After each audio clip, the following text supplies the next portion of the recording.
que nos va a platicar qué es lo que podemos hacer cuando de repente alguien fallece, quizás no dejó un testamento o tiene a lo mejor deudas pendientes. Bueno, pues el licenciado Iván Estrada está aquí con nosotros para platicarnos acerca del tema. Digo, la imagen que presentamos bastante fuerte, Iván, bienvenido. Bastante fuerte la imagen, ¿eh? Creo que algo que no se tiene que hacer.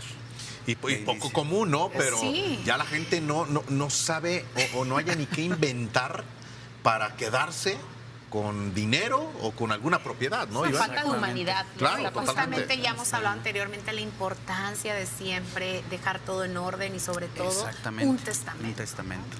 Siempre es indispensable. Pero bueno, muy buenos días.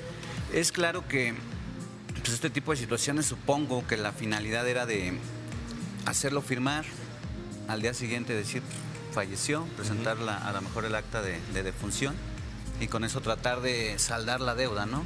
¿Qué es lo que me imagino o es lo que pretendían en ese momento? Claro. Realmente no es así de factible. Desconozco cómo es que el banco, incluso cómo le permitieron la entrada a la persona al banco en esa situación, cuando ya estamos verificando que pues, es un cadáver completamente. Sí, totalmente. Y fuerte, ¿no? Un cadáver. Muy, muy fuerte, la realidad. Sí. Y por ejemplo, ¿qué es lo que sucede en este caso? A lo mejor fallece un familiar y a lo mejor esta persona estaba terminando de pagar su casa. ¿Qué sucede con las deudas? ¿A quién se le heredan esas deudas?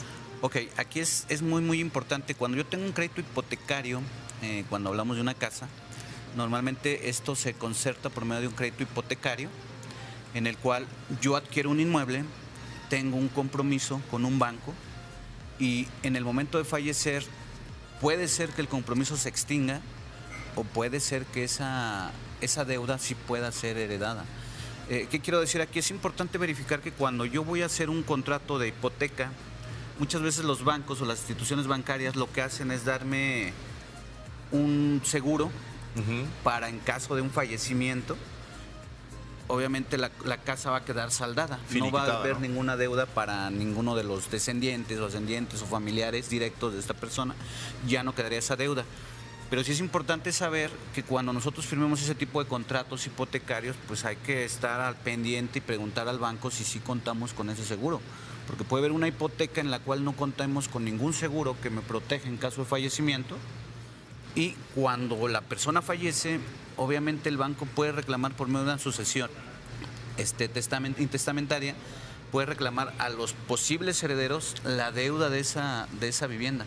Porque cuando yo adquiero la vivienda, es claro que la vivienda va a quedar ya a nombre mío directamente. Muchas veces pensamos que adquirir una vivienda es tener nada más un compromiso con un banco y la vivienda nunca va a ser mía. No, la vivienda desde que yo firmo una hipoteca, la vivienda ya es mía, ya está inscrita en el registro público de la propiedad y ya esa vivienda ya puede ser reclamada por terceros, incluso me la pueden hasta embargar a mí también, ¿no? Esa es la situación, hay que verificar los gravámenes, pero lo más importante es aquí, cuando firmo la hipoteca, pues verificar si efectivamente cuento con ese tipo de seguro. Si no cuento con ese tipo de seguro, pues mejor ni meterme en ese tipo de situaciones, ¿no? Ahora, esto en cuestión de propiedades y sin desviarme del tema, pero también es algo muy común. Por ejemplo, yo soy una persona soltera, no estoy casada, no tengo hijos. Okay. Yo tengo a lo mejor mis cuentas bancarias, tengo mis coches a mi nombre o ciertas propiedades. ¿Qué pasa si yo llego a fallecer, yo no tengo testamento, no dejo nada? ¿A dónde se va todo, tanto lo económico como propiedades también? Ok, si yo llego a fallecer en ese supuesto, ¿tengo propiedades, tengo deudas o sin deudas? ¿O serían las propiedades sin nada deudas. más? Sin deudas. Sin deudas. Ok. Si llego a fallecer, obviamente, y si no dejo un testamento, sí se puede iniciar una sucesión intestamentaria en la cual los posibles herederos o las posibles personas que puedan deducir derechos hereditarios sobre mi persona pueden reclamar esos bienes. En caso de que no exista absolutamente nadie, eso se va a ir a la beneficencia pública, pero tendrán que pasar, primeramente, que iniciar un proceso para saber si existen herederos o no existen herederos.